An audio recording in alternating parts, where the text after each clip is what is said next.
हाय learners, कैसे हैं आप। Welcome to graphic arena. मेरा नाम है शुभम और आज की वीडियो में हम रियलिस्टिक शेडो क्रिएट करेंगे, वो भी 3 डिफरेंट प्रोडक्ट्स के लिए। फर्स्ट हम एक प्लेट के लिए शेडो क्रिएट करेंगे, सेकंड एक फ्लावर पॉट और third for a gift box. वैसे क्या आपको पता है कि शेडो बनती कैसे हैं और कितने टाइप्स की शेडो होती है? उसके लिए आपकी 3D का एग्जाम्पल ज़रूर देखें। इस 3D फाइल में हमारा जो प्रोडक्ट है वो है ये एप्पल, और टॉप पे हमने लाइट क्रिएट कर रखी है और इसका साइज़ एप्पल से बहुत छोटा है। और ये कैमरा मैंने पहले से सेट कर रखा है। आप जैसे ही इसका रेंडर निकालेंगे आप देखेंगे कि लाइट एप्पल की बहुत छोटे पोर्शन पे इफेक्ट कर रही है और बहुत हार्ड है एप्पल पे भी, और जो कास्ट हो रही है शेडो फ्लोर पे उसकी भी एज हम देख सकते हैं वो भी काफ़ी हार्ड है। So this is the first type, hard shadow. अब नेक्स्ट एग्जांपल में हमने सब कुछ सेम रखा है, बस जो लाइट का साइज़ है वो एप्पल के साइज़ के बराबर रखा है। और इसके आउटपुट में आप एक बहुत बड़ा डिफरेंस नोटिस करेंगे। जो लाइट है उसके साइज़ बड़े होने के कारण शेडो भी सॉफ्ट हो गई है। तो एक पोर्शन बहुत डार्क है और एक पोर्शन बहुत सॉफ्ट, और यही सेम इफेक्ट आप एप्पल के ऊपर भी नोटिस करेंगे। तो ये है second type of shadow, soft shadow. अब थर्ड एग्जांपल में हमने लाइट का साइज़ बहुत बड़ा रखा है। अब इसका आउटपुट निकाल के देखते हैं कि क्या डिफरेंस आता है। अब लाइट सोर्स के बड़े होने के कारण जो लाइट है वो बहुत ज़्यादा स्प्रेड हो गई है, और इसी वजह से शेडो सॉफ्ट तो है ही, साथ में वाइट स्प्रेड भी है। तो ये थर्ड टाइप है शेडो की, सॉफ्ट वाइट शेडो। अब तक के तीनों एग्जाम्पल में हमने लाइट सोर्स बिल्कुल टॉप पे रखे थी। अब अगर हम 45 डिग्री के एंगल पे रख देते हैं तो क्या होगा?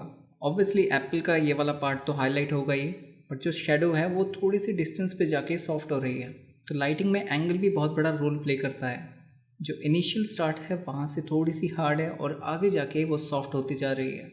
और जिस एग्जाम्पल में हमने सबसे बड़ी लाइट रखी है उसका रेंडर निकालेंगे तो वहाँ पे आपको सबसे अच्छा आउटपुट मिलेगा। और हाँ, शेडो का लाइट या डार्क होना इंटेंसिटी बेस्ड होता है। जो आपका सोर्स है उसमें कितनी इंटेंसिटी है। लाइट अगर बहुत ज़्यादा पावर की है तो शेडो डार्क होगी, और अगर लाइट कम पावर की है तो शेडो लाइट। आई होप आप लोगों को थोड़ा बहुत बेसिक समझ आया होगा शेडो के बारे में। चलिए अब फोटोशॉप पे आ जाते हैं। हम एक सिंपल प्लेट की इमेज यूज़ कर रहे हैं, और जब भी आप किसी प्रोडक्ट को देखते हो तो आप लाइट सोर्स फाइंड करने की कोशिश करो। जैसे यहाँ लाइट आ रही है यहाँ से, इसलिए यहाँ पे ये एक अलग ही लाइट क्रिएट हो रही है, साथ में शेडो इस पार्ट की हल्की सी यहाँ पे है, और नीचे आप देखेंगे कि पूरी ओवरऑल शेडो क्रिएट हो रही है। इसे एग्जैक्टली ऐसा क्रिएट करने के लिए हमें ऑब्जेक्ट बिल्कुल एक्सट्रैक्ट करना होगा इमेज में से। उसके लिए आप एक्लिप्स टूल पिक करें और इस प्लेट का सिलेक्शन बनाएं। अगर परफेक्ट सर्कल बनाना चाहते हैं तो शिफ्ट होल्ड करें, और कई बार सिलेक्शन हम एग्जैक्ट नहीं ले पाते तो आप राइट क्लिक करके ट्रांसफॉर्म भी कर सकते हैं सिलेक्शन को। अभी सारी साइड्स एक साथ स्केल हो रही है, लेकिन हम चाहते हैं कि इंडिविजुअली हम साइड को स्केल कर सकें। उसके लिए आप टॉप से अनलिंक कर दें और इंडिविजुअली साइड्स को स्केल कर सकते हैं आप। सिलेक्शन बिल्कुल एग्जैक्ट लग रहा है प्लेट के ऊपर।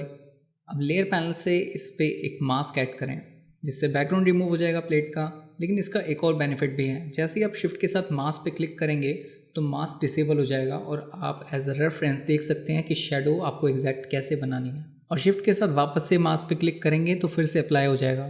और एक एडजस्टमेंट लेयर ऐड करें सॉलिड कलर की, हिट ओके, और इसे ड्रैग कर दें प्लेट लेयर के नीचे। ये काम करेगा एज अ बैकग्राउंड कलर। तो इसका कलर आप अपने प्रोडक्ट के अकॉर्डिंग ही रखें, मतलब अपने प्रोडक्ट में से ही कोई कलर पिक करना है और उसका लाइटर टोन यूज़ कर सकते हो। ये कलर सही लग रहा है, hit okay, name it as background, और प्लेट को डॉक्यूमेंट के सेंटर में प्लेस कर देते हैं। साथ में क्रॉप टूल से आप इंक्रीज भी कर सकते हैं डॉक्यूमेंट का साइज़। एंटर दबाए साइज़ को अप्लाई करने के लिए। नेक्स्ट आप अपनी प्लेट लेयर पे राइट क्लिक करके ब्लेंडिंग ऑप्शन ओपन करें और टिक करें ड्रॉप शेडो। और अच्छा होगा अगर आप अपनी शेडो का कलर अपने बैकग्राउंड कलर का डार्क टोन रखें। अगर वाइट बैकग्राउंड है तब आप ब्लैक यूज़ कर सकते हैं। ये कलर सही है, hit okay. Blend mode multiply use कर रहे हैं, और ओपेसिटी 80% क्योंकि हमें डार्क शेडो क्रिएट करनी है। देन एंगल डिसाइड होगा कि लाइटिंग कहाँ से आ रही है। जैसे इस टॉप पोर्शन से लाइटिंग आ रही है तो 90 एंगल सही है, और डिस्टेंस भी हमें ज़्यादा ही रखना है। Let's set the value 250 pixel, और स्प्रेड अभी के लिए फुल कर देते हैं, और सीधा साइज़ की वैल्यू सेट कर देते हैं 150। अब जैसे ही आप 100 से कम करेंगे स्प्रेड वैल्यू, आपको आइडिया हो जाएगा कि कितनी आपको शेडो रखनी है। आई थिंक 19% सही है। अब जो शेडो का कलर है वो कुछ लाइट लग रहा है तो उसे और भी डार्क कर सकते हो आप। अब ये सारी सेटिंग कंप्लीट हो गई है, हिट ओके। लेकिन अभी भी रियलिस्टिक लुक नहीं आ रही है। कुछ लोग यहीं तक रुक जाते हैं, उन्हें लगता है कि यार शेडो तो क्रिएट हो गई है, इससे ज़्यादा क्या करना है। असल में रियलिस्टिक लुक तब आती है जब आप पूरे एनवायरनमेंट को लेके चलते हो। जैसे जो बैकग्राउंड है वहाँ पे लाइट का कोई नामो निशान ही नहीं है, एक प्लेन कलर है बस। तो बैकग्राउंड के ऊपर अगर आप एक एडजस्टमेंट लेयर ऐड करते हो ग्रेडियंट की, जिसमें कलर हम रखेंगे black and white, hit okay और स्केल वैल्यू आप इंक्रीज कर दें ताकि सॉफ्टनेस बढ़ जाए वाइट और ब्लैक के बीच में। और एंगल वैल्यू तो 90 रहेगी क्योंकि लाइट ऊपर से आ रही है। बाकी सब सही लग रहा है, हिट ओके। और इसका ब्लेंड मोड सेट कर दो ओवरले। देखो कितना डिफरेंस आ गया। अब बैकग्राउंड अच्छा लग रहा है लेकिन प्रोडक्ट बहुत डल लग रहा है बैकग्राउंड कलर के अकॉर्डिंग और ओवरऑल लाइटनिंग के अकॉर्डिंग। अगर हम इसे ब्राइट करने के लिए कंट्रोल जे प्रेस करके एक डुप्लीकेट लेयर क्रिएट करें और ब्लेंड मोड सेट कर दें स्क्रीन, तो प्लेट तो ब्राइट लग रही है लेकिन शेडो भी डार्क हो गई है। हमें ये इफेक्ट शेडो पे नहीं अप्लाई करना। उसके लिए एक टेक्निक है, पहले आप इस लेयर को डिलीट कर दें और एक एडजस्टमेंट लेयर ऐड करें लेवल्स की। मेक श्योर इसे नीचे से क्लिप कर दें ताकि ये सिर्फ इफेक्ट करे प्लेट को। और टॉप से जैसे ही आप वाइट एरो को लेफ्ट की तरफ ड्रैग करेंगे तो कॉन्ट्रास्ट क्रिएट होगा। आपका मेन पर्पस बैकग्राउंड लाइटिंग को मैच करना है प्रोडक्ट लाइटिंग से। अब लेयर पैनल पे आके आप अगर अपनी ओरिजिनल इमेज को देखेंगे, वहाँ प्लेट की शेडो विड्थ वाइज कम है, लेकिन ड्रॉप शेडो में वो चीज़ अप्लाई कैसे करें? उसके लिए इफेक्ट लेयर पे राइट क्लिक करके सेलेक्ट करें क्रिएट लेयर, जिससे ड्रॉप शेडो वाला पोर्शन एक नई लेयर पे ऐड हो जाएगा। अब आप कंट्रोल टी से ट्रांसफॉर्म मोड में आके इसे दोनों साइड से स्केल कर सकते हैं। नेक्स्ट हम इस फ्लावर वॉज की शेडो क्रिएट करेंगे, वो भी बिल्कुल डिफरेंट मेथड से। उससे पहले इसका सिलेक्शन क्रिएट कर लेते हैं, लेकिन मैंने पहले से पेन टूल से सिलेक्शन क्रिएट करके रखा है। कंट्रोल के साथ इसकी विंडो पे क्लिक करें टू मेक अ सिलेक्शन। इस लेयर को हाइड करके बैकग्राउंड लेयर सेलेक्ट करें और एक लेयर मास्क ऐड कर दें, जिससे बैकग्राउंड रिमूव हो गया है। अब इसकी मेन विंडो पे क्लिक करके आप कलर चूज़ कर लें इसी फ्लावर में से और इसका लाइटर टोन यूज़ करेंगे, हिट ओके। अब इसी कलर से हम सॉलिड कलर की एडजस्टमेंट लेयर क्रिएट करेंगे फॉर द बैकग्राउंड और इसे ट्रैक कर दें सबसे नीचे। अब अगर आप ध्यान से देखेंगे तो फ्लावर लेयर जो है वो थोड़ी सी स्लैंट है, उसे रोटेट कर देते हैं। कंट्रोल टी प्रेस करके ट्रांसफॉर्म मोड में जाए और कॉर्नर से रोटेट करें और सेंटर में प्लेस करके हिट एंटर। अब प्रोडक्ट की लाइटिंग बैकग्राउंड पे मैच करने के लिए एक एडजस्टमेंट लेयर ऐड करें ग्रेडियंट की। जैसे हमने पहले black and white gradient use करा था उसी तरीके से, बस फ़र्क ये रहेगा कि एंगल डिफरेंट होगा।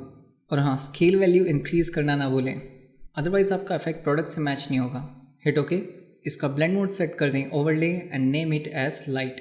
इसी तरीके से वॉल भी क्रिएट कर लेते हैं और उसका कलर भी आपके बैकग्राउंड कलर का डार्कर वर्जन रहेगा।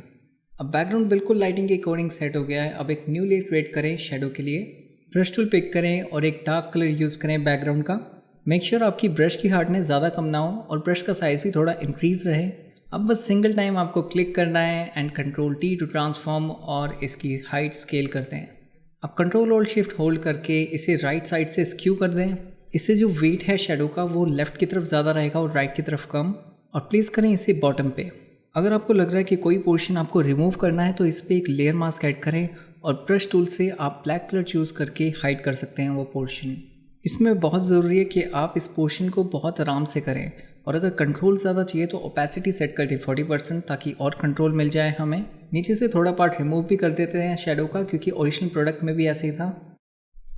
अब एक नई लेयर क्रिएट करते हैं हार्ड शेडो क्रिएट करने के लिए, उसे आप मैन्युअली क्रिएट कर सकते हैं। अब फ्लावर वाली इमेज बहुत ज़्यादा डल लग रही है तो कंट्रोल जे प्रेस करके उसी एक डुप्लीकेट कॉपी क्रिएट करो और उसका ब्लेंड मोड सेट कर दो screen and opacity will be 80%।